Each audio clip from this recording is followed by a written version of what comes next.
The morning sun broke through the tall windows of the Whitmore estate, casting golden streaks across the polished marble floors. Outside, the manicured lawns of Greenwich, Connecticut stretched like emerald carpets, bordered by ancient oak trees that had witnessed decades of wealth and power. Inside, the silence was almost sacred, the kind of quiet that only money could buy. Amara Osei moved through the grand foyer with practiced efficiency, her cleaning cartwheels barely making a sound. She'd learned long ago how to be invisible in spaces like this.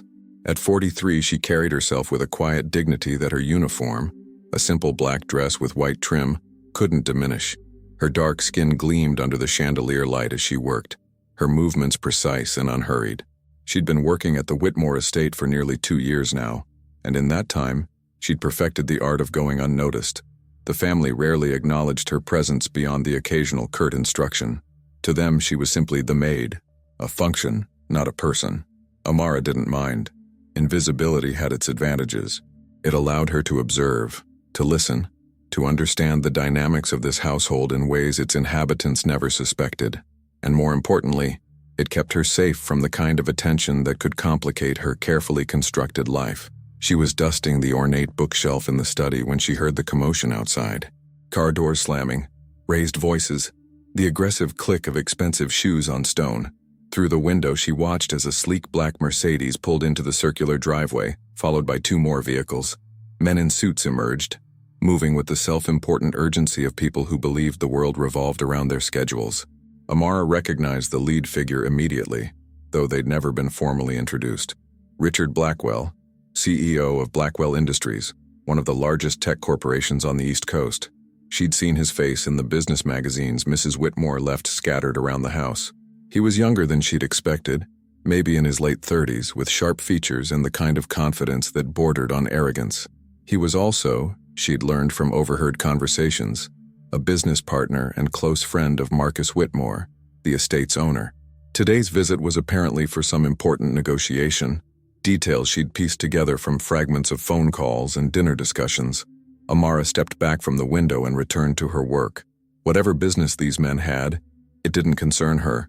Her job was to clean, to maintain the pristine appearance of this mansion, and to remain as unobtrusive as possible. The front door burst open with more force than necessary. She heard Marcus Whitmore's booming laugh, followed by deeper male voices exchanging greetings. Footsteps echoed through the foyer, heading toward the main conference room on the east wing. "Amara!" Mrs. Whitmore's voice rang out sharply. She appeared at the study door immediately. "Yes, ma'am?" Catherine Whitmore stood in the hallway, her blonde hair perfectly styled, her cream-colored pantsuit immaculate. She had the kind of beauty that came from expensive maintenance, regular spa treatments, personal trainers, cosmetic procedures that were never discussed but always evident. "We have important guests," Mrs. Whitmore said, her tone making it clear this was somehow Amara's fault. "I need you to prepare the conference room, coffee service for 8, the good china, and make sure everything is spotless. Mr. Blackwell is extremely particular." "Of course, ma'am." Amara lowered her eyes respectfully. "Right away. If you're enjoying this story of unexpected strength and dignity, don't forget to subscribe to our channel and hit that like button. We bring you real stories about real people who prove that greatness isn't about status. It's about character. Comment below and tell us where you're watching from." Mrs. Whitmore had already turned away, her heels clicking as she hurried toward the conference room. Amara could hear her greeting the guests with the practiced warmth she reserved for people she considered important. Amara made her way to the kitchen, where the household staff was already in controlled chaos. Maria, the head cook, was barking orders at 2 assistants while simultaneously plating elaborate pastries. Thomas, the butler, was inspecting wine glasses with meticulous attention. "They want coffee service in the conference room," Amara said quietly. Maria nodded without looking up. "The silver service is already prepared. Take the cart from the corner. And Amara, be careful. I heard Mr. Blackwell fired his last assistant for bringing him lukewarm coffee." Amara allowed herself a small smile. "I'll make sure it's hot." She loaded the cart with precision. The silver coffee service that probably cost more than her annual salary, the delicate china cups with their gold trim, cream and sugar in matching containers, and a selection of Maria's pastries arranged on a crystal platter. Everything had to be perfect. As she wheeled the cart down the long hallway toward the conference room, she could hear voices growing louder. One voice in particular dominated the others, Sharp, aggressive, full of self-assured authority. Richard Blackwell. I don't care what the projections say, Marcus. The numbers don't lie. Either your team gets their act together, or we're looking at a 20% loss in Q3. That's unacceptable. Amara paused outside the door, waiting for an appropriate moment to enter. The conversation inside was heated, but that wasn't unusual for business meetings in this house. She'd learned to time her entrances carefully. Too early and she'd interrupt important discussions. Too late, and she'd be blamed for poor service. Richard, you need to understand the complexities, another voice began, but Blackwell cut him off. I don't need to understand anything except results. That's what separates winners from losers in this industry. Excuses are for people who don't have what it takes. There was a brief silence. Amara knocked gently and pushed the door open. The conference room was dominated by a massive mahogany table surrounded by leather chairs.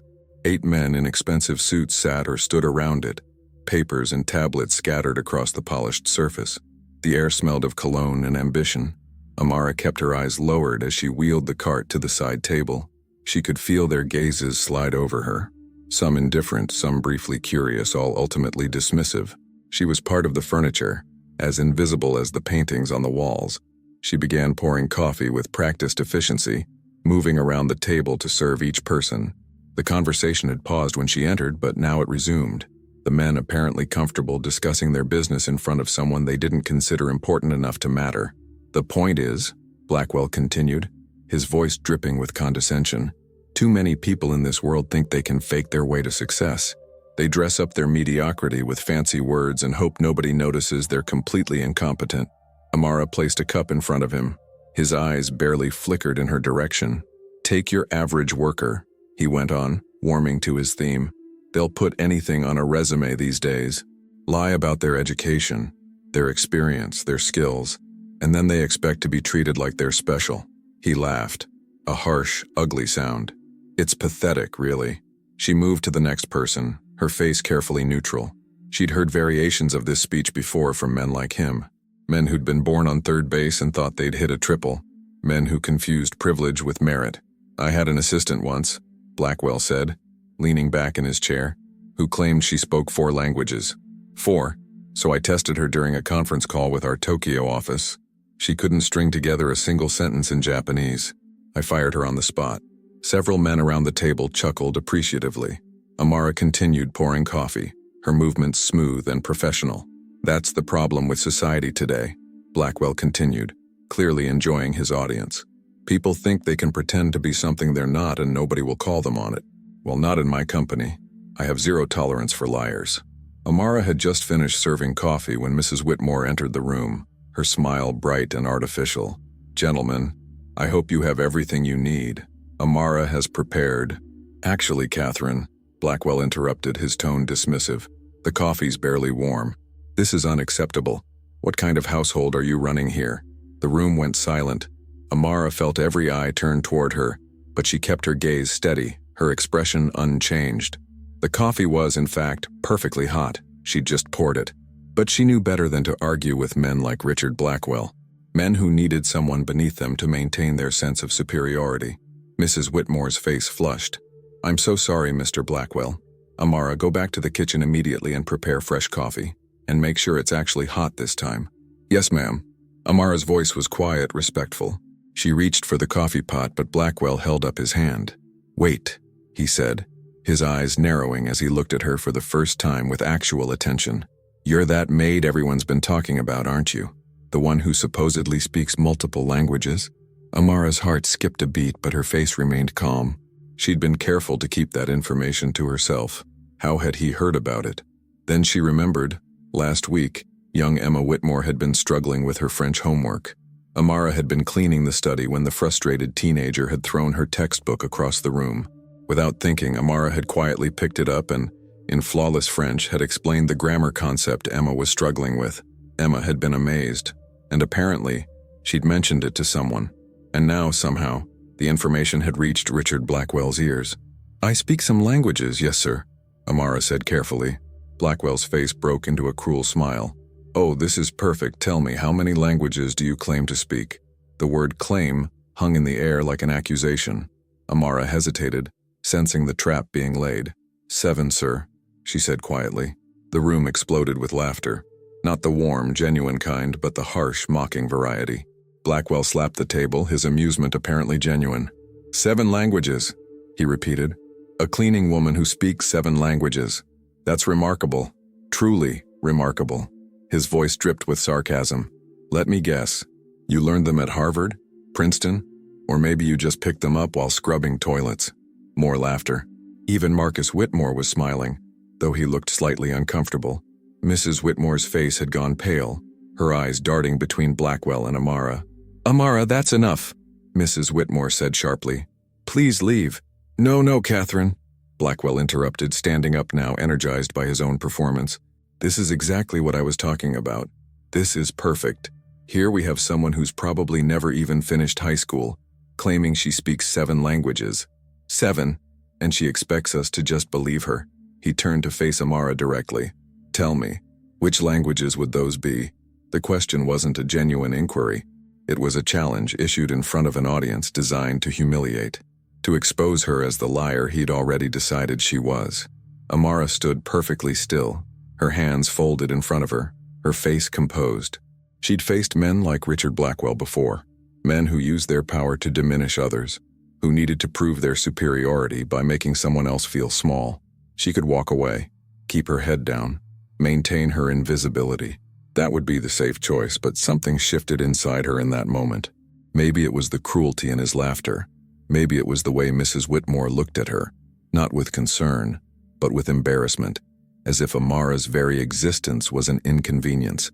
Maybe it was just exhaustion from years of being treated as less than human by people who wouldn't survive a single day in the life she'd lived. Whatever it was, Amara made a decision. She lifted her eyes and met Richard Blackwell's gaze directly for the first time. When she spoke, her voice was quiet, but crystal clear, and the language that emerged was one that none of them expected to hear. Anata no gomansa wa anata no mumesa to onaji kurai okiris. The Japanese words fell into the silence like stones into still water. Perfect pronunciation, flawless intonation, the kind of fluency that came not from textbooks, but from years of immersion. Richard Blackwell's smile faltered, just for a second, a brief flicker of uncertainty crossing his face before the arrogance reasserted itself. What did you just? He began, but Amara was already speaking again, this time in Mandarin. Ni yue quan li kei yangai ni de wuj, dan zhenxiang zong hui xian lu. Her voice remained calm, measured, as she shifted seamlessly into German. Sie glauben, dass ihr Reichtum sie über andere erhebt, aber zeigt nur, wie wenig sie wirklich verstehen. The conference room had gone completely silent. The laughter had died as if someone had flipped a switch. Every man in that room was staring at her now, not through her, not past her, but directly at her, really seeing her for the first time. Amara continued, switching to French with the elegant Parisian accent she'd acquired during years abroad. Vous mesurez la valeur des gens à leur position sociale, sans jamais comprendre que la vraie richesse n'a rien à voir avec l'argent. Then Spanish, her words flowing like music. La arrogancia de los poderosos siempre se desmorona cuando se enfrentan a verdades que no pueden comprar ni controlar. She paused, letting the silence stretch, watching as comprehension dawned on their faces. Some of these men clearly understood at least 1 or 2 of the languages she'd spoken. Their expressions had shifted from amusement to shock to something that looked almost like shame. Finally, she spoke in Portuguese, her voice softening slightly. E no final, todos nós somos apenas seres humanos tentando encontrar nosso lugar neste mundo. Alguns apenas esquecem isso mais facilmente que outros. Then, switching back to English, her tone unchanged, her dignity intact. And in English, sir, what I've been saying is this. Your arrogance is matched only by your ignorance. You believe power and wealth elevate you above others, but they only reveal how little you truly understand. You measure people's worth by their social position, never grasping that real value has nothing to do with money. The arrogance of the powerful always crumbles when faced with truths they cannot buy or control. And in the end, we are all just human beings trying to find our place in this world. Some simply forget that more easily than others. The silence that followed was absolute. Nobody moved. Nobody spoke. The air itself seemed to have frozen. Richard Blackwell stood motionless, his face cycling through expressions. Shock, confusion, anger, and something else. something that might have been the first glimmer of genuine embarrassment he'd felt in years. Marcus Whitmore had risen from his seat, his mouth slightly open. Mrs. Whitmore looked like she might faint. The other executives sat rigid in their chairs, some looking down at the table, others staring at Amara as if she'd just materialized out of thin air. Amara maintained her composed stance, her hands still folded, her expression neutral. Inside, her heart was racing, adrenaline flooding her system. She'd just crossed a line that couldn't be uncrossed. She'd spoken back to Richard Blackwell, not just spoken back, but demonstrated in the most undeniable way possible that he was wrong, that she was not what he'd assumed, that she was, in fact, far more than anyone in this mansion had ever imagined. The career she'd carefully built here was probably over. She'd likely be fired before the day was done. But in that moment, standing in her dignity despite her uniform, she found she didn't care. Some truths were worth the cost. It was one of the younger executives who finally broke the silence. That was, my God, that was perfect Japanese.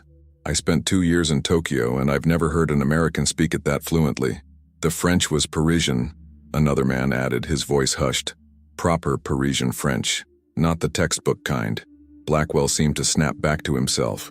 His face had gone red. Whether from anger or embarrassment, it was hard to tell. How did you?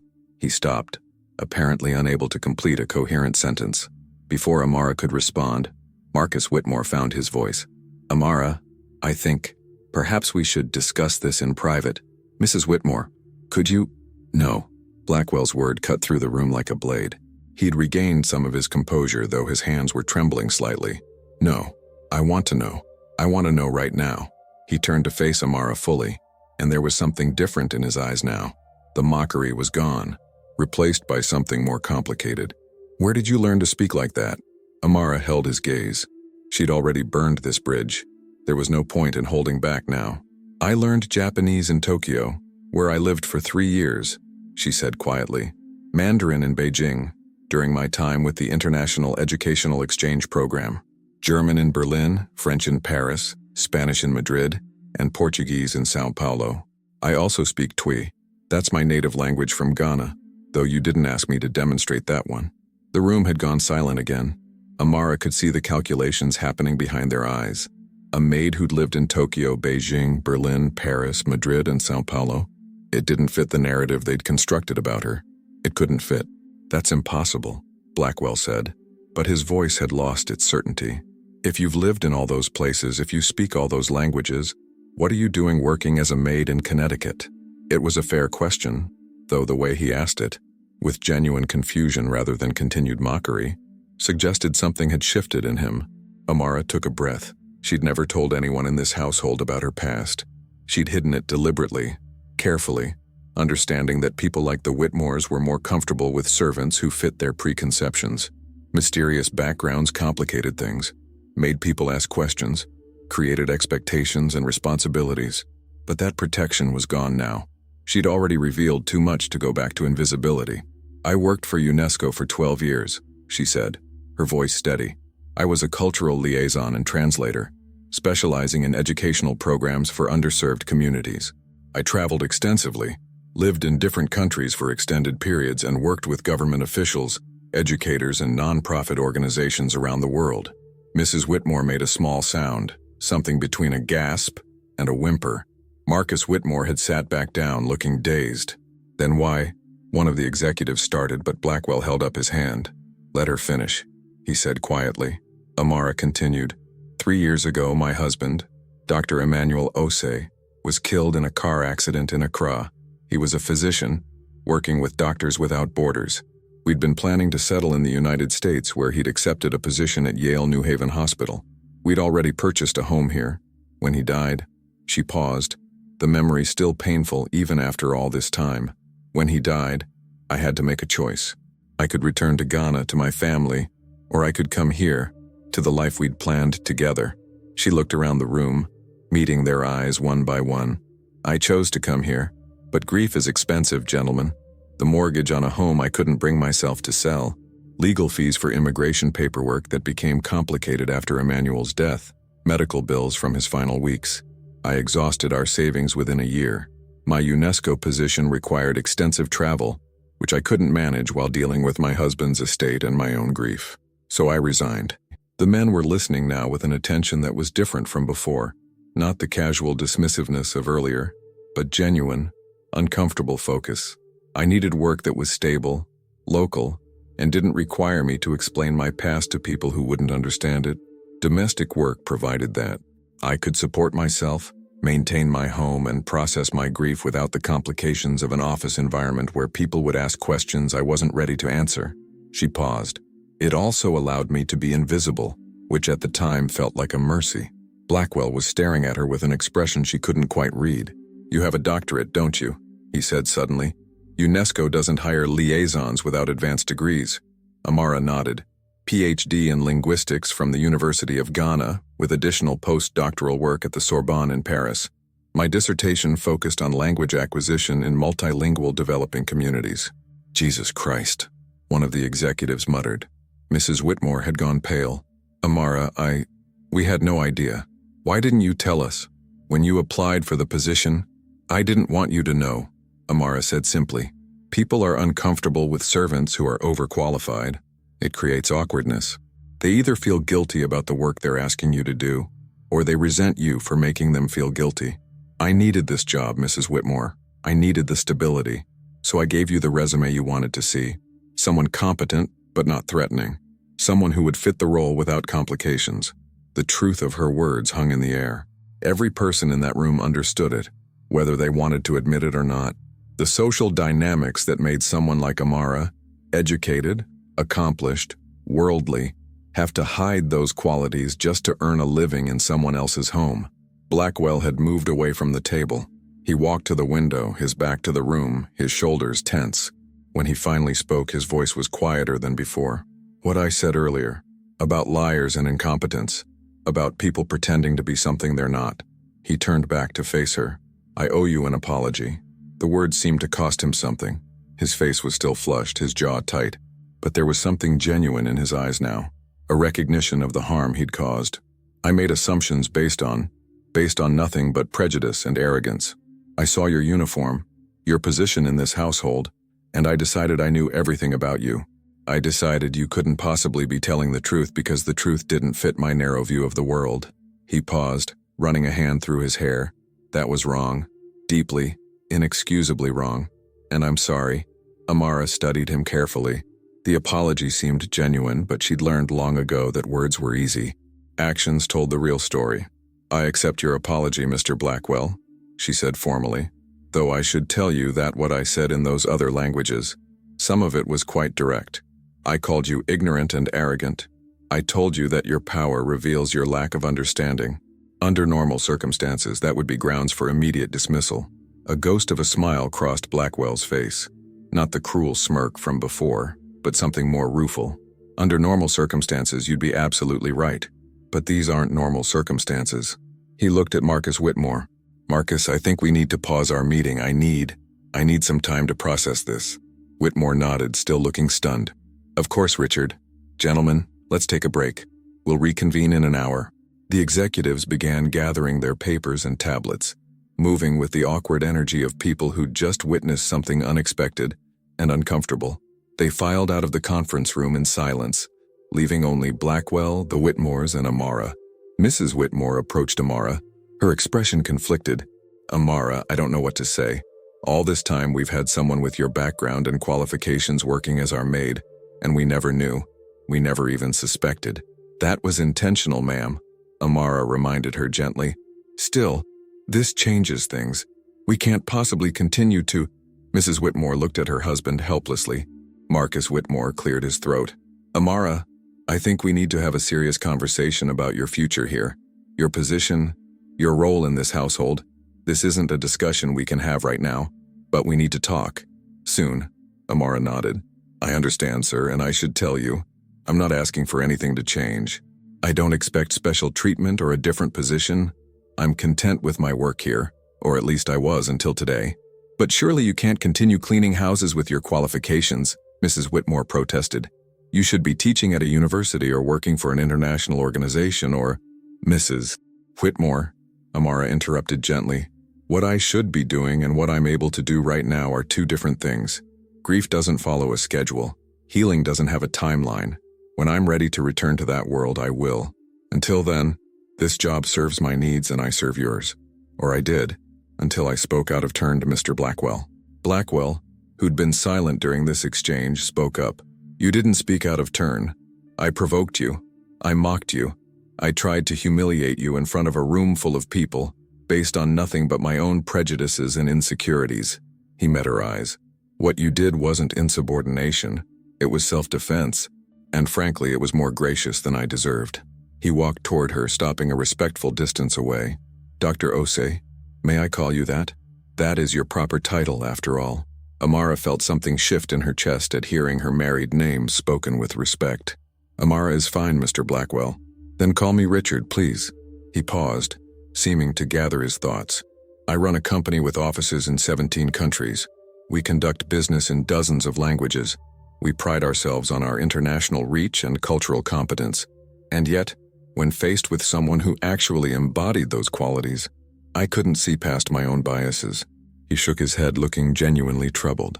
That says something about me, something I don't like, something I need to change. He looked at her directly. Would you be willing to talk with me? Not now, not in this setting, but perhaps later? I'd like to understand your story better. And I'd like to discuss something that might be mutually beneficial. Amara raised an eyebrow. What kind of something? I don't know yet, but I employing someone with your skills and background to clean houses when she should be changing the world. He stopped himself. No, that's wrong. You are changing the world. You changed mine just now. What you do and where you do it isn't for me to judge. But if you're interested in eventually returning to the kind of work you did before, I might be able to help facilitate that. When you're ready. If you're ready. It was a careful offer, respectfully made. No assumptions about what she wanted or needed. Just a possibility, left open. Before Amara could respond, Marcus Whitmore spoke up. Richard, whatever you're thinking, remember that Amara is employed by this household. We have first consideration for Marcus, Amara said quietly. With respect, I'm not property to be claimed. If Mr. Blackwell, Richard, wants to discuss future possibilities, I'm free to hear them. Just as I'm free to stay in my current position, or leave it, as I choose. There was steel in her voice, polite but unmistakable. The Whitmores heard it. Blackwell heard it. The power dynamics in the room had shifted, and everyone knew it. Mrs. Whitmore recovered first. Of course, Amara, you're absolutely right. We want what's best for you. Then trust me to know what that is, Amara said gently. She turned to Blackwell. I'm willing to talk, Richard, but not today. Today has been significant. I need time to process it, and I think you do too. He nodded. Of course. Perhaps later this week? I could meet you somewhere neutral. A coffee shop, a restaurant, your choice. There's a cafe in West Hartford called The Waiting Room. Thursday afternoon, 3 o'clock. I'll be there. They stood there for a moment, the four of them. Nobody quite sure how to end this extraordinary conversation. Finally, Amara broke the silence. If you'll excuse me, I have work to finish. The study still needs to be dusted and the guest bedrooms need fresh linens. She looked at Mrs. Whitmore. Unless you'd prefer I leave for the day. Mrs. Whitmore looked torn. Amara, after everything that just happened, work is normal, Amara said simply. Right now, I could use some normal. She turned and walked toward the door, her movements as composed and graceful as when she'd entered. But just before leaving, she paused and looked back at Richard Blackwell. For the record, Richard, that assistant you fired for not speaking Japanese? Maybe she really couldn't speak it. Or maybe she panicked in the moment. Or maybe she'd exaggerated on her resume, yes. But she was still a human being who deserved to be treated with dignity, not humiliated and discarded. She paused. That's something worth remembering, regardless of how today ends. Then she was gone, leaving 3 stunned people in her wake, and a conference room that would never quite feel the same again. The rest of that Tuesday passed in a strange, suspended reality. Amara moved through her duties with mechanical precision, cleaning rooms that already sparkled, organizing spaces that needed no organization. Her hands worked while her mind processed what had happened in the conference room. She'd broken her own carefully constructed rules. The invisibility she'd cultivated for 2 years had shattered in a matter of minutes, and now she didn't know what came next. The other household staff knew something had happened. Gossip traveled fast in a place like the Whitmore estate, but they didn't know the details.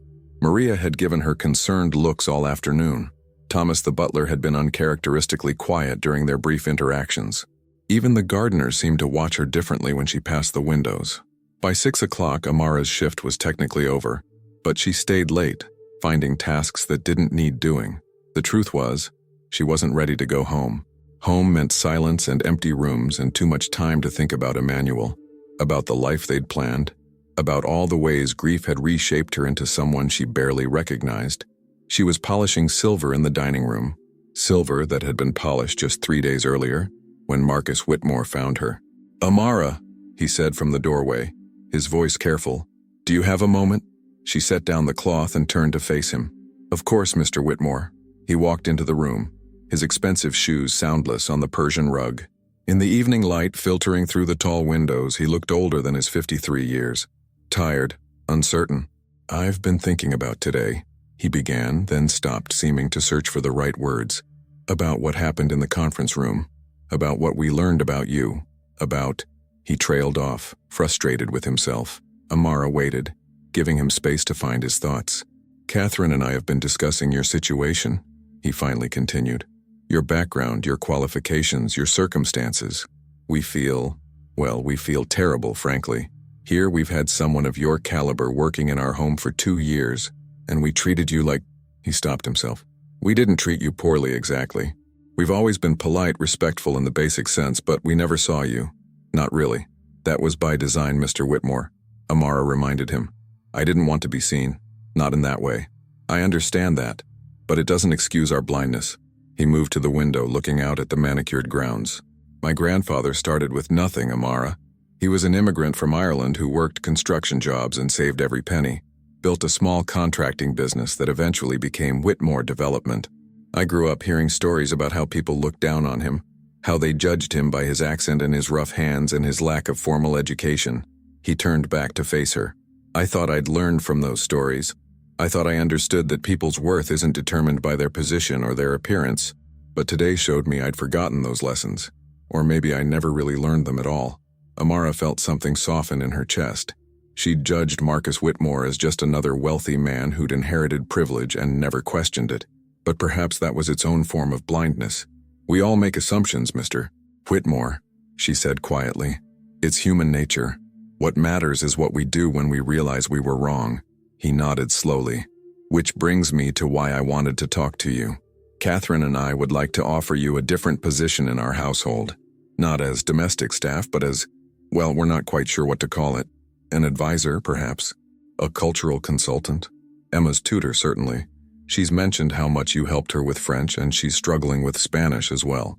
We'd increase your salary significantly, adjust your hours, give you proper workspace." "Mr. Whitmore," Amara interrupted gently, "I appreciate the offer, truly, but I'm not ready for that kind of change." He looked surprised. "But surely you can't want to continue as a maid when you're capable of so much more." "It's not about capability," Amara said. "It's about what I need right now. The work I do, cleaning, organizing, maintaining. It's meditative. It allows me to be present in my body without being overwhelmed by my thoughts. It gives structure to my days without demanding emotional engagement I'm not ready to give." She paused. "If I become Emma's tutor, I'd need to be fully present as an educator. I'd need to engage intellectually and emotionally in ways that I'm still protecting myself from. Does that make sense?" Marcus Whitmore studied her for a long moment. "It does," he finally said. "Though I'll admit it's not the answer I expected." "I'm not saying never," Amara clarified. "Just not now. When I'm ready to step back into that version of myself, the educator, the professional, the public person, I'll know. But I'm not there yet." He nodded slowly, accepting her words even if he didn't fully understand them. "Then we'll keep things as they are for now. But Amara, you should know that you're not just the maid to us anymore. Not after today. We see you now. We see who you really are." Amara smiled slightly. "That's both a gift and a burden, Mr. Whitmore. Being seen means being vulnerable. It means people have expectations. It means I can't hide when I need to. Is that what you've been doing? Hiding? Surviving?" Amara corrected. "Sometimes they're the same thing." They stood in silence for a moment, the silver gleaming on the table between them, the evening light turning golden as it slanted through the windows. "Richard Blackwell called me after he left," Marcus said suddenly. He was pretty shaken up," Said he's been thinking about today all afternoon, about how he treats people, about his own assumptions and prejudices. He paused. Richard's always been confident to the point of arrogance. It's part of what makes him successful in business. He never doubts himself, but it also makes him cruel sometimes. Dismissive. Today might be the first time anyone's ever truly challenged him. I didn't mean to challenge him, Amara said. I reached my limit. Everyone has one. And thank God you did. He needed to hit that wall. We all did, probably. Marcus moved toward the door, then paused. He meant what he said, about wanting to help. Richard may be arrogant, but when he makes a commitment, he follows through. If you do decide to meet with him, if you do discuss future possibilities, he'll be genuine about it. After Marcus left, Amara finished the silver that didn't need polishing and finally allowed herself to go home. She drove her modest Honda Civic through the twilight streets of Greenwich, past estates even grander than the Whitmores, past gated communities and country clubs and boutique shops she'd never entered. Her own home was in a different neighborhood entirely, a small, older house in a working-class area near the border with Portchester. It had 3 bedrooms, 1 bathroom, and a garden that Emmanuel had planned to fill with vegetables and flowers. He'd never gotten the chance. Inside, the house was exactly as she'd left it that morning. Neat, clean, and achingly empty. She'd kept most of Emmanuel's things. His books still lined the shelves in the study. His clothes still hung in the closet. People had told her she should pack them away, donate them, move on. But she wasn't ready. Maybe she'd never be ready. She made herself a simple dinner of rice and stew, Ghanaian comfort food from a recipe her mother had taught her, and ate it alone at the kitchen table. Then she did something she hadn't done in months. She opened her laptop. The UNESCO email account was still active. She hadn't checked it in over a year. Now she scrolled through hundreds of unread messages, meeting invitations long past, project updates for programs she no longer worked on, newsletters from colleagues she'd lost touch with. One email, from 3 months ago, caught her attention. The sender was Dr. Kwame Mensah, her former supervisor and mentor at UNESCO. Amara, I know you asked me not to contact you, and I've respected that wish for over 2 years. But I'm reaching out now because something's come up that I think you'd want to know about. The International Literacy Initiative is launching a new program focused on multilingual education in immigrant communities across North America. They're looking for someone to head the New England region. I immediately thought of you. I know you're not ready.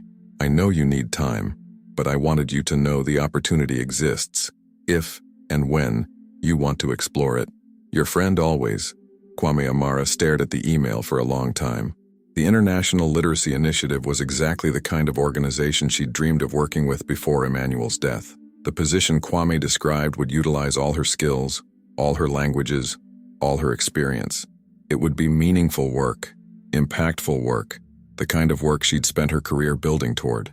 But the thought of stepping back into that world, of professional meetings and public presentations and constant social engagement, made her chest tighten with anxiety. Not yet. She wasn't ready yet. She closed the laptop and went to bed, but sleep was elusive. Her mind kept replaying the scene in the conference room, the look on Richard Blackwell's face when she'd started speaking Japanese, the stunned silence of the other executives, the shift in the air when people who'd dismissed her suddenly had to reconsider everything they'd assumed. It should have felt triumphant, but mostly it just felt exhausting. The next 2 days passed quietly. Wednesday was her day off, which she spent doing ordinary things, grocery shopping, laundry, a long walk through the neighborhood. She avoided thinking about Thursday's meeting with Richard Blackwell, though it lurked at the edges of her consciousness like a storm cloud on the horizon.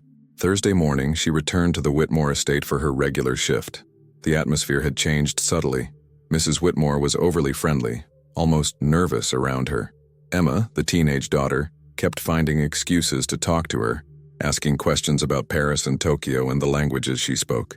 Even the other staff members treated her differently, with a sort of cautious respect that hadn't been there before. By 2 o'clock, Amara left work to prepare for her meeting with Richard Blackwell. She went home and changed out of her uniform into civilian clothes, a simple navy dress and cardigan, nothing fancy but appropriate for a coffee shop conversation. She spent longer than necessary on her appearance, which annoyed her. Why did she care what Richard Blackwell thought of how she looked? The waiting room was a cozy cafe in West Hartford, about 20 minutes from Greenwich. Amara had discovered it during one of her grief-walking phases after Emmanuel's death. Those months when she'd driven aimlessly around Connecticut, trying to escape the emptiness of her house.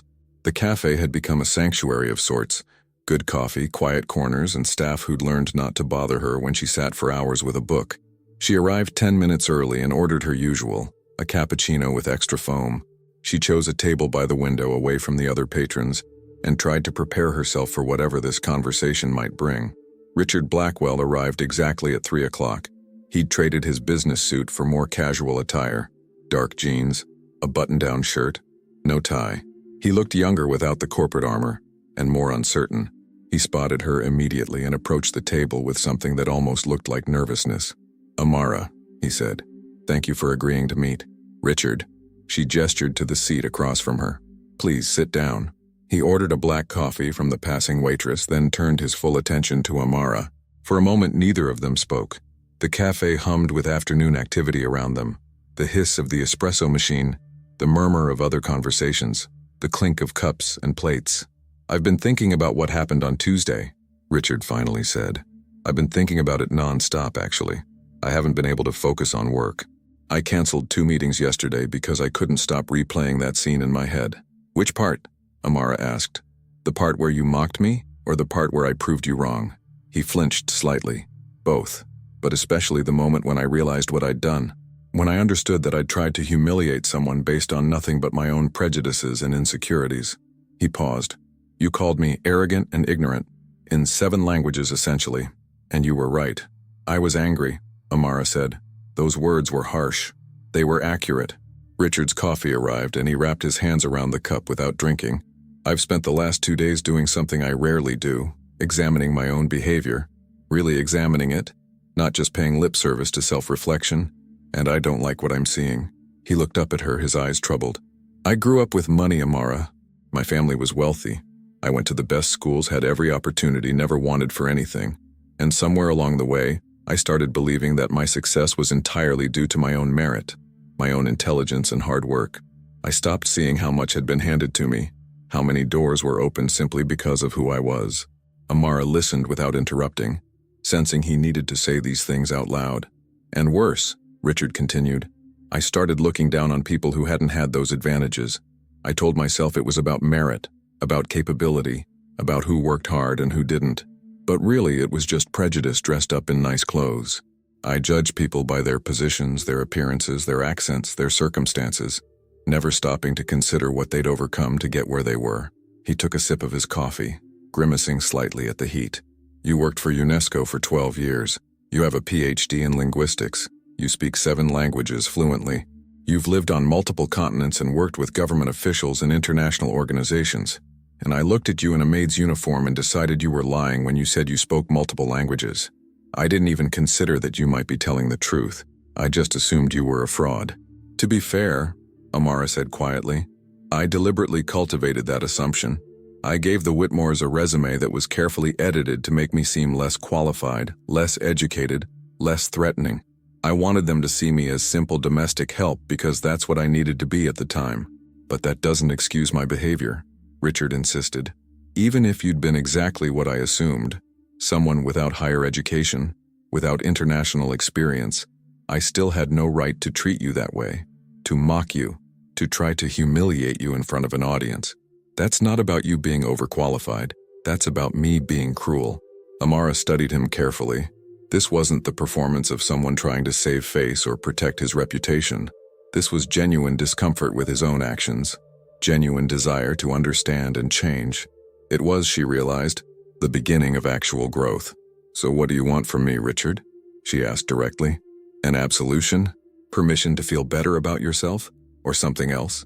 He met her eyes and she saw real vulnerability there. "Honestly, I don't know. I asked to meet because I felt like our conversation on Tuesday was unfinished.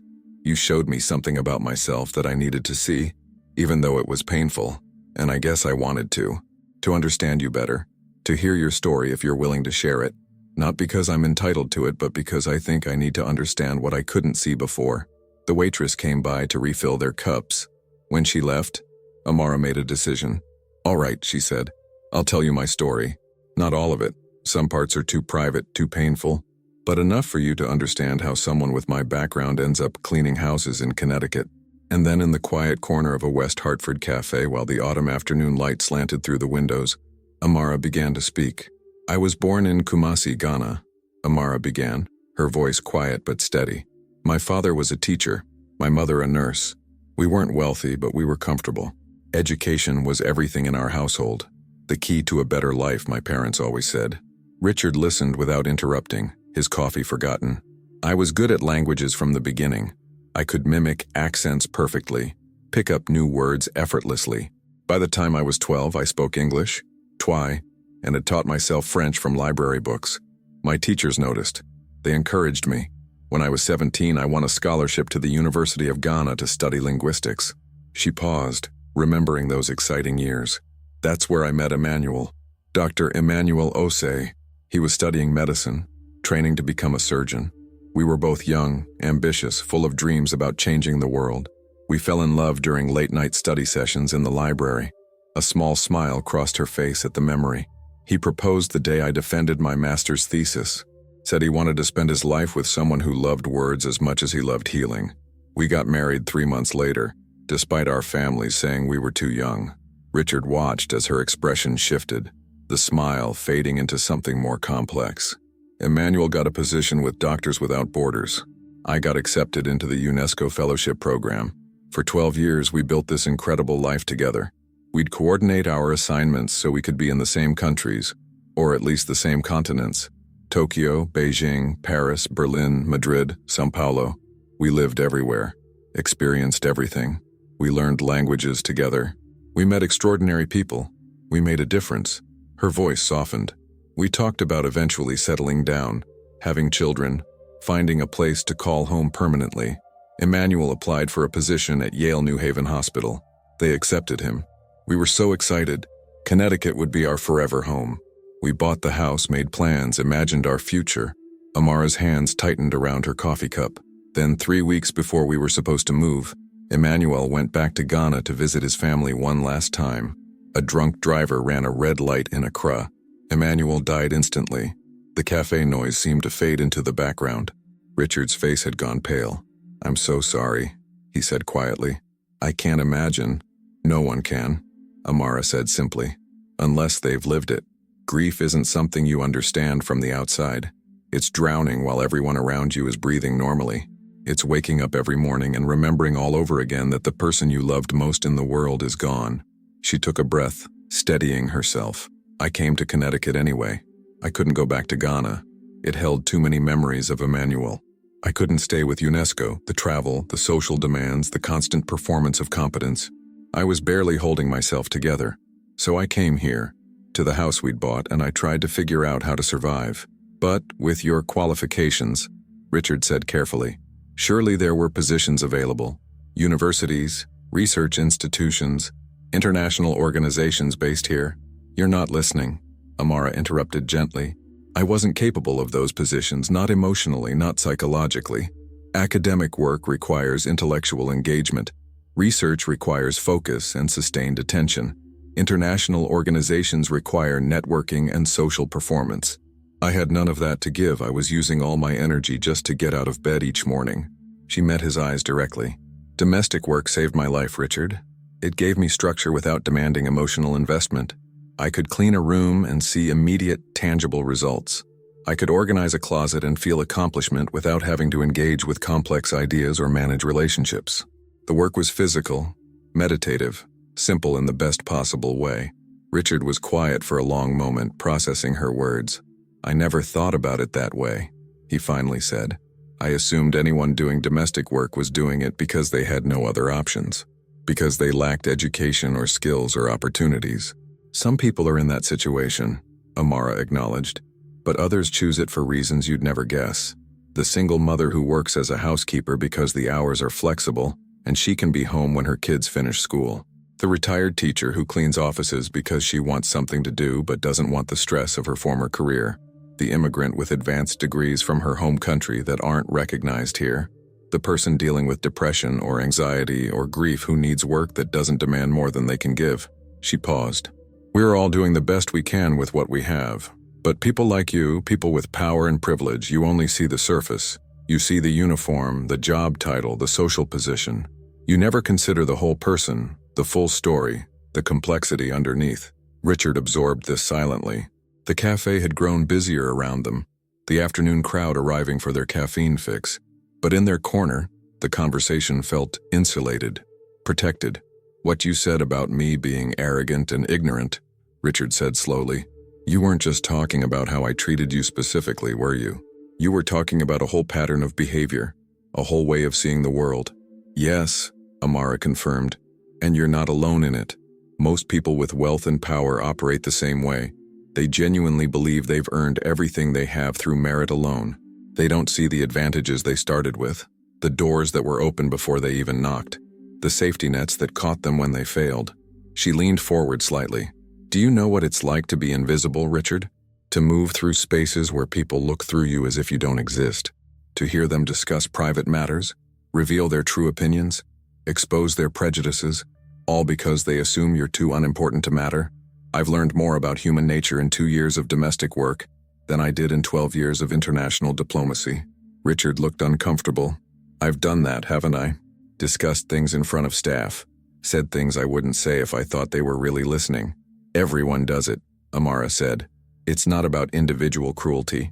It's about systemic blindness. People genuinely don't register the humanity of those they consider beneath them socially, and that blindness allows them to do and say things they'd never do otherwise."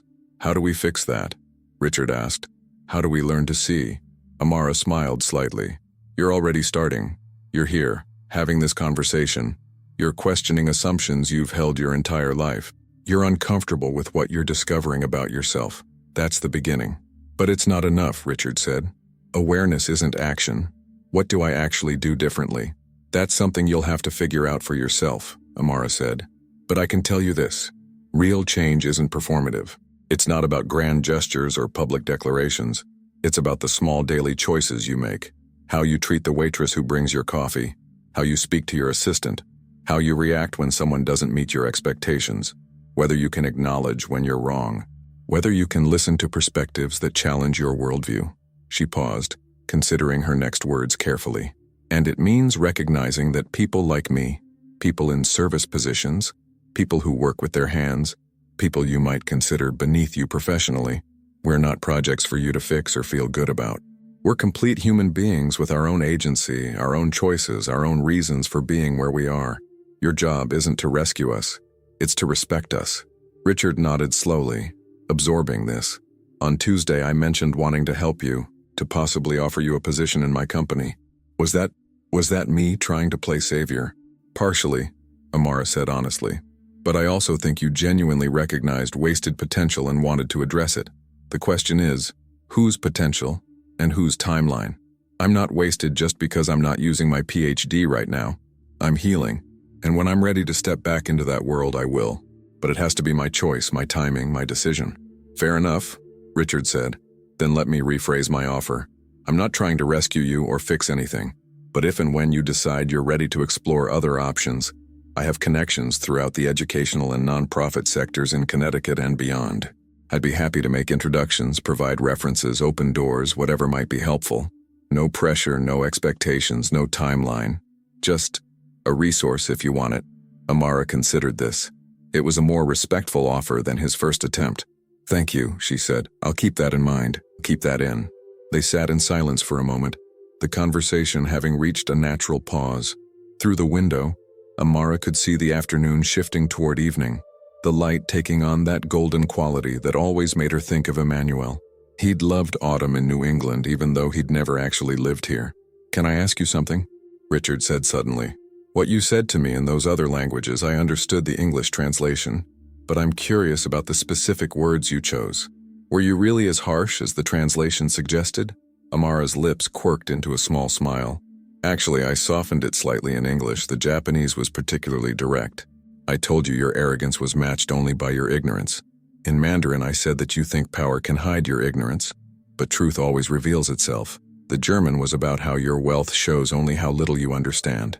In French, I explained that you measure people's worth by social position, without understanding that real richness has nothing to do with money." "And in Spanish and Portuguese?" Richard asked. "Spanish. The arrogance of the powerful always crumbles when faced with truths they cannot buy or control. Portuguese. In the end, we are all just human beings trying to find our place in this world. Some simply forget that more easily than others. Richard absorbed this, a rueful smile crossing his face. You essentially gave me a 7-language lecture on humility and human dignity. I did, Amara confirmed. Though honestly, I wasn't planning it. The words just came. Sometimes anger gives you clarity. Well, Richard said, it was the most educational humiliation I've ever experienced. Despite herself, Amara laughed. A real laugh, the first in longer than she could remember. The sound surprised her. Richard smiled, seeming pleased to have lightened the mood. So what happens now? He asked. Do we just go back to our separate lives? You continue working for the Whitmores, I continue running my company, and we pretend Tuesday never happened? I don't think we can pretend it never happened, Amara said. Something shifted. For both of us, I think. Agreed, Richard said. So what do you want from this? From me, from this conversation, from whatever this is? Amara considered the question carefully. What did she want? Honestly, she finally said, I want you to remember this feeling, this discomfort with your own behavior, this recognition of your blindness. I want you to carry it with you when you go back to your company, your meetings, your life of power and privilege, and I want you to do better. She met his eyes. Not perfectly. You'll fail sometimes. You'll slip back into old patterns. But if you can just pause before judging someone, before making assumptions, before dismissing someone based on their position or appearance, if you can create even a moment of space for humanity, that matters. Richard nodded, his expression serious. I can do that, I will do that. Then this conversation was worth having, Amara said.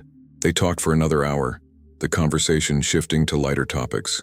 Books they'd read, places they'd traveled, the peculiar challenges of learning tonal languages. By the time they left the cafe, something had fundamentally changed between them.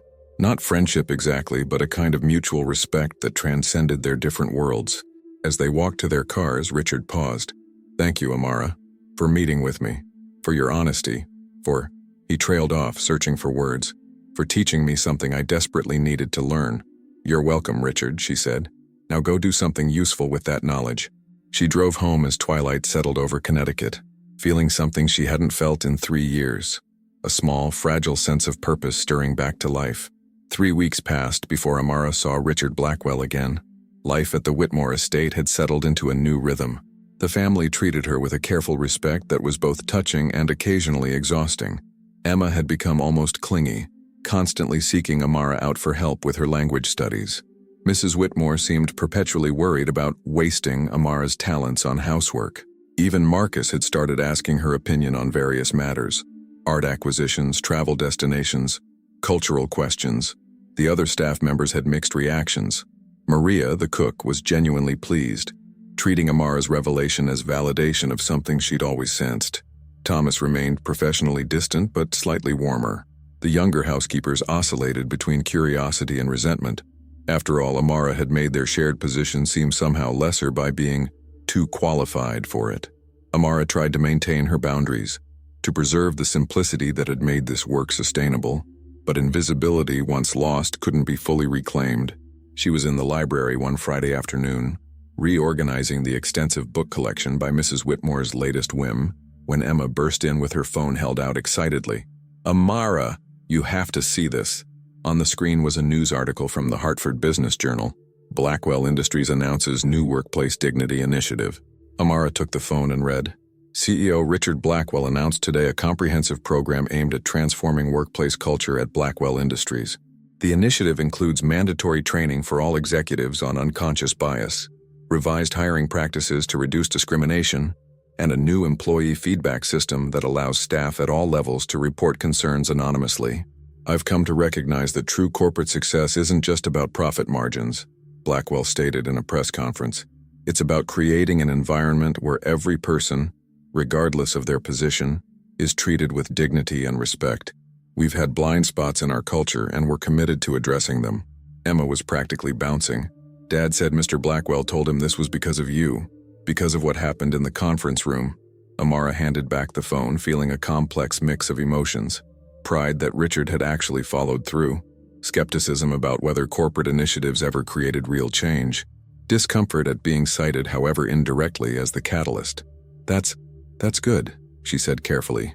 Real change in workplace culture is important. It's more than good. It's amazing, Emma insisted. Dad says Mr. Blackwell has been completely different in their meetings. More thoughtful, more willing to listen. He even apologized to his assistant for something he said months ago. Before Amara could respond, her phone buzzed. A text from an unknown number.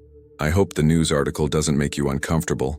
Didn't mention you by name, obviously, but wanted you to know I meant what I said at the cafe, trying to do better. Richard. Amara stared at the message. Then, after a moment's consideration, she typed back, actions speak louder than press releases. But it's a start. Amara. His response came quickly. Fair. Would you be willing to meet again? Not about work. Just coffee? She hesitated. What was this becoming? They weren't friends exactly. They existed in completely different social spheres. And yet something about their conversations felt important. Unfinished. Same place? Next Thursday? 3 p.m.? I'll be there. Emma was watching her with barely contained curiosity. Was that him? Mr. Blackwell? Yes, Amara said simply, not elaborating. Are you guys, like, friends now? Amara considered the question. I don't know what we are, but sometimes the most important relationships in our lives are the ones that challenge us to grow. Emma seemed satisfied with this philosophical answer and returned to her homework, leaving Amara alone with her thoughts and a library that suddenly felt too small. The following Thursday, Amara arrived at the waiting room to find Richard already there, sitting at the same table by the window. He'd ordered her a cappuccino, somehow remembering her preference from their last meeting. Thank you, she said, sitting down, for the coffee, and for not making me a poster child for your corporate initiative. Richard smiled ruefully. My PR team wanted to tell the whole story. I told them absolutely not. Your privacy, your story, those belong to you. I appreciate that. Amara took a sip of her perfectly foamed cappuccino. So tell me honestly, is this initiative real, or is it performative? Because I've seen a lot of corporations announce big changes that amount to nothing. It's real, Richard said firmly. Or at least, I'm trying to make it real. We've hired external consultants to audit our entire organization. We're interviewing employees at every level about their experiences. We're revising policies that I never questioned before but now realize were discriminatory. He leaned forward. Last week, we discovered that our standard job postings required a 4-year degree for positions that didn't actually need one. That automatically excluded qualified candidates who couldn't afford college or chose different paths. We've changed that. We're now focusing on actual skills and experience, not arbitrary credentials. Amara felt a flicker of genuine approval. That's substantive. We also found out that our employee break rooms had dramatically different quality depending on which floor you worked on. Executive level had comfortable furniture, good coffee, natural light. Lower floors had fluorescent lighting, vending machines, and plastic chairs. He shook his head. I'd never even been to those floors. Never thought to check. We're renovating them all to the same standard now. Those seem like small things, Amara observed. But they're not, are they? Richard said. They communicate value. They tell people whether they matter. And for years, we've been telling most of our employees that they don't matter as much as executives, that their comfort, their dignity, their working conditions are less important. He paused. I keep thinking about what you said, about how change happens in small daily choices, not grand gestures. These are our small daily choices. Making sure every employee has a decent place to take their break. Making sure our hiring practices don't exclude people based on circumstances rather than capability. Making sure people feel safe reporting problems without fear of retaliation. Amara studied him. He seemed genuine, but she'd learned to be skeptical of powerful men's sudden revelations. And what about you personally? How have you changed? Richard was quiet for a moment. I started paying attention to people I used to ignore. The security guard who works nights at our building. His name is Marcus. He has 3 kids. He's putting himself through online college courses. The woman who cleans the executive offices. Her name is Diane. She's been with the company for 12 years, and nobody in leadership had ever asked her if she had suggestions for improving efficiency. She had dozens of ideas. Good ones. He looked directly at Amara. I realized I'd been moving through the world in a bubble of privilege so complete that I couldn't even see it. I interacted with dozens of people every day and never really saw any of them. They were functions, not humans, and that's shameful. Yes, Amara agreed quietly. It is. But recognizing it is progress. They talked for over an hour, the conversation ranging from workplace culture to education policy to the challenges of implementing real change in resistant systems. Richard asked thoughtful questions and actually listened to her answers. He challenged some of her points respectfully and acknowledged when she made arguments he couldn't refute. As their meeting wound down, Richard seemed to gather his courage for something. "I wanted to ask you about something. No pressure, and you can absolutely say no. But there's a conference next month, the Northeast Business Ethics Forum. They've asked me to speak about our workplace initiative, and I wondered if you'd consider being on the panel with me." Amara's eyebrows rose. "As what? The maid who taught the CEO a lesson?" "As Dr. Amara Osei," Richard said firmly, "expert in multilingual education and international cultural relations. Someone who can speak to workplace dignity from both theoretical and lived experience. Someone who can hold me accountable if I say something problematic." She was surprised by the offer, and by how much she was tempted. "I don't do public speaking anymore, Richard. Not since Emmanuel died. I understand. Like I said, no pressure. But if you ever feel ready to step back into that world, even just for one panel discussion, the opportunity exists."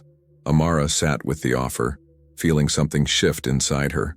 For 3 years, she'd been hiding, protecting herself, staying small and safe and invisible. And it had been necessary. She'd needed that cocoon to survive her grief. But was she still that person? Or had something changed? "Can I think about it?" she asked. "Of course. The conference is November 15th. Let me know by the end of the month." "All right," Amara agreed. As they left the cafe, Richard paused by his car. "Thank you again, Amara, for your time, your wisdom, your willingness to give me a second chance." "I didn't give you anything," Amara corrected gently. "You're doing the work yourself. I just provided the mirror." She drove home feeling something stirring, something that felt dangerously like hope. That evening, Amara did something she hadn't done in years. She opened her closet and pulled out the professional clothes she'd packed away after Emmanuel's death. Tailored suits, silk blouses, the kind of polished wardrobe she'd worn during her UNESCO days.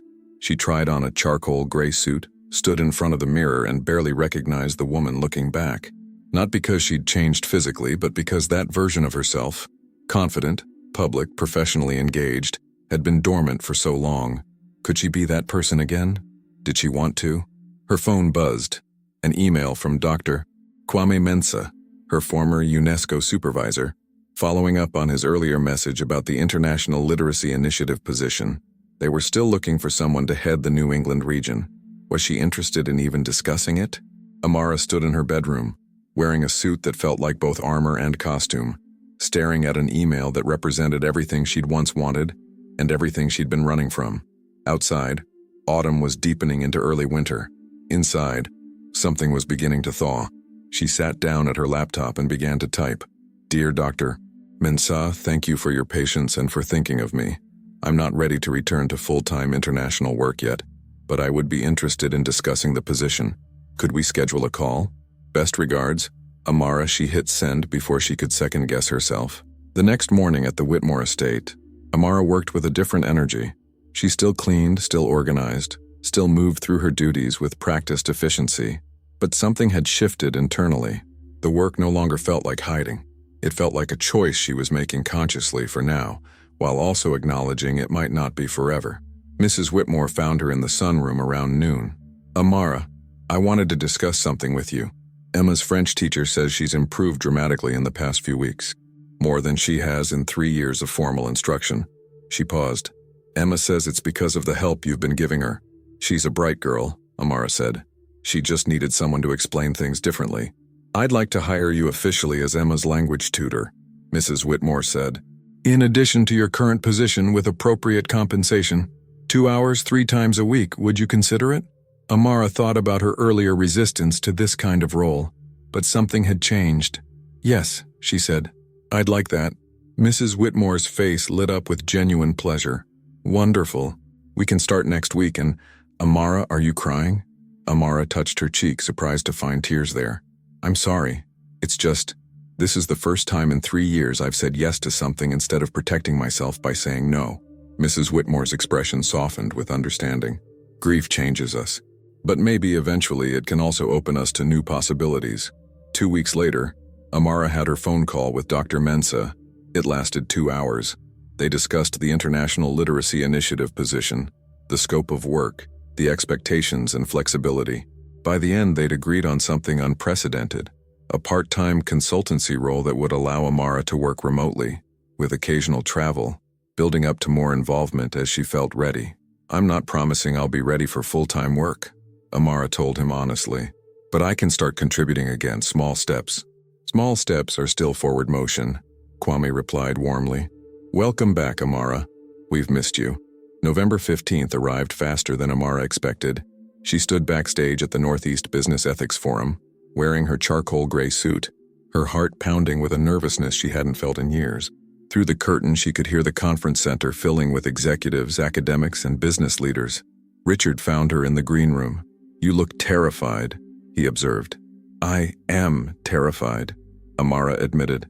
"I haven't done public speaking since Emmanuel died. I'm not sure I remember how." "You'll remember," Richard assured her. "And if you don't, I'll cover for you. That's what partners do." Partners. The word settled something in Amara's chest. The panel was called Dignity in the Workplace, Moving Beyond Token Diversity. Richard spoke first, describing Blackwell Industries' initiative with genuine humility, acknowledging his past failures without making himself the hero of the story. Then it was Amara's turn. She walked to the podium, looked out at hundreds of faces, and felt Emmanuel's presence somehow, not in a mystical way, but as a memory of who she'd been when he was alive, confident, capable, someone who had important things to say. "My name is Dr. Amara Osei," she began, her voice steady. "And for the past 3 years I've been working as a domestic employee while holding a PhD in linguistics and 12 years of experience in international education." The audience stirred with interest. "I'm not here to tell you that story as a tragedy or a triumph. I'm here to tell you it's simply a reality. One of thousands of stories about people whose circumstances don't match their credentials, whose positions don't reflect their capabilities, whose visibility doesn't capture their complexity." For the next 20 minutes, Amara spoke about dignity, about visibility, about the assumptions society makes based on job titles and appearances. She talked about the lessons learned from being invisible, the humanity often hidden in plain sight, the transformative power of actually seeing people. The audience was completely silent, hanging on every word. When she finished, the applause was thunderous. During the Q&A, an executive from a Fortune 500 company asked, "Dr. Osei, you mentioned working in domestic service while being overqualified. Don't you think that was a waste of your potential?" Amara smiled. "I think waste is a judgment others make about choices they don't understand. That work gave me exactly what I needed when I needed it. Stability, simplicity, and space to heal. Nothing about it was wasted. And the people who do that work full-time, by choice or necessity, deserve the same dignity as any corporate executive." Another round of applause. After the panel, dozens of people approached Amara, university administrators offering positions, nonprofit directors seeking consultants, business leaders asking for her contact information. She collected cards, made polite commitments to follow up, and felt simultaneously energized and overwhelmed. Richard appeared at her elbow, gently extracting her from an enthusiastic dean who wanted her to keynote his diversity conference. "You were brilliant," he said as they escaped to a quieter corridor. "I was terrified," Amara countered. "Terrified and brilliant aren't mutually exclusive." He paused. "You know what struck me most? You didn't tell our story. You could have made it about me, about my transformation, about the dramatic confrontation, but you kept the focus on the larger issues. Because it's not about you," Amara said gently, "or even about me. It's about systems that devalue people, assumptions that blind us, and the work required to see clearly." Richard nodded slowly. "I'm still learning that, but I'm grateful for the teacher." 3 months later, on a cold February afternoon, Amara stood in her living room surrounded by boxes. She wasn't moving. She decided to keep Emmanuel's house, their house, but she was finally packing away some of his things, not to forget him, but to make space for what came next. She was now working part-time for the International Literacy Initiative, tutoring Emma Whitmore and 2 other students in multiple languages, and consulting for 3 companies on workplace culture issues. She'd kept 1 day a week at the Whitmore estate doing housework, not because she needed to financially, but because she wanted to, because that work still grounded her, still offered the meditation and simplicity she valued. The Whitmores had struggled to understand this decision. "But you don't need to clean anymore," Mrs. Whitmore had protested. "No, Amara had agreed. I don't need to. I choose to. There's a difference. Her phone rang. Richard Blackwell. Amara, I wanted you to hear this directly from me. We just completed our 1-year workplace culture audit. Employee satisfaction is up 42%. Turnover is down by half. And we've promoted 17 people from entry-level positions to management. People who never would have been considered under our old system. That's wonderful, Richard, Amara said sincerely. It's because you kicked my ass, he said bluntly. Well, metaphorically, with 7 languages. Amara laughed. I think it's because you were willing to listen. Not everyone is. Listen, Richard said, his tone shifting. Blackwell Industries is establishing a new foundation focused on education and workplace dignity initiatives. We want to fund programs that address the issues we've been discussing, and I'd like you to be on the board of directors. Amara was silent for a moment, surprised by the offer. You don't have to answer now, Richard added quickly. Think about it. But Amara, you've changed how I see the world. I'd like to help amplify your voice if you'll let me. After they hung up, Amara stood at her window, looking out at the winter garden Emmanuel had never planted. Spring would come soon. She was thinking about finally putting in those vegetables and flowers he'd planned. Her laptop chimed with an email. Dr. Mensa, forwarding her a message from a colleague in Geneva. UNESCO was developing a new program on linguistic diversity and cultural preservation. They were looking for a senior advisor. Would she be interested? 2 years ago, even 1 year ago, Amara would have ignored the email, would have protected herself from the possibility of that much engagement, that much visibility, that much return to the person she'd been before grief reshaped her. But now she opened a reply and began typing. I'm interested in learning more. That evening, she called her mother in Ghana. They spoke in Twi, the language of her childhood, about everything and nothing, about Emmanuel, about healing, about the slow process of becoming whole again after breaking. You sound different, her mother observed. Lighter somehow. I am different, Amara agreed. I'm not the person I was before Emmanuel died, but maybe I'm becoming someone new, someone who carries both the grief and the growth. After they said goodbye, Amara did one final thing. She took out the small notebook she'd started keeping, a journal of observations, thoughts, and experiences from the past 3 years. She'd been thinking about turning it into something larger, a book perhaps about dignity and labor and the invisible lives of people society overlooks. She opened to a fresh page and wrote, We measure success by the wrong metrics, by salary and title and social position. But real success is about dignity maintained in difficult circumstances. It's about choosing growth over bitterness when faced with prejudice. It's about finding meaning in unexpected places and having the courage to change when confronted with truth. I was a maid who spoke 7 languages, but I was never just a maid, and I was never just my languages. I was a whole person, carrying a complex story, navigating grief and survival and transformation, just like everyone else. Outside her window, the first hints of spring were beginning to show, crocuses pushing through the cold ground, the promise of renewal after a long winter. Amara closed her notebook and smiled. She was ready for what came next. 1 year later, Amara stood in the auditorium at Yale University, preparing to deliver the keynote address at the International Linguistics Conference, the same university where Emmanuel was supposed to have worked. In the front row sat Richard Blackwell, the Whitmore's Emma, now fluent in 4 languages, and Dr. Mensa, who had flown in from Paris. Maria, the cook from the Whitmore estate, sat beside Thomas the butler, both dressed in their finest clothes. Amara had invited them all, because her story wasn't just hers. It belonged to everyone who'd been part of her transformation. Her book, Invisible Voices, Dignity, Labor, and the Stories We Overlook, had been published 3 months earlier to critical acclaim. The Blackwell Foundation had funded 5 new workplace dignity programs across Connecticut, and Amara had accepted the UNESCO position in Geneva. Part-time, with her home base remaining in Connecticut, she no longer cleaned houses. But she'd never forget what that work had taught her about resilience, humility, and the profound dignity of all labor. As she stepped to the podium, she thought of Emmanuel. He would have been proud. Good evening, she began in English, then seamlessly switched to French, Japanese, Mandarin, German, Spanish, and Portuguese, greeting the international audience in their own languages. Tonight I want to talk about the power of being seen. And in that moment, Amara Ose was exactly where she was meant to be. Thank you for following Amara's journey. If this story moved you, please like this video, subscribe to our channel, and share it with someone who needs to hear about dignity, resilience, and the power of being truly seen. Tell us in the comments, what part of Amara's story resonated most with you? We read every comment. See you in the next story.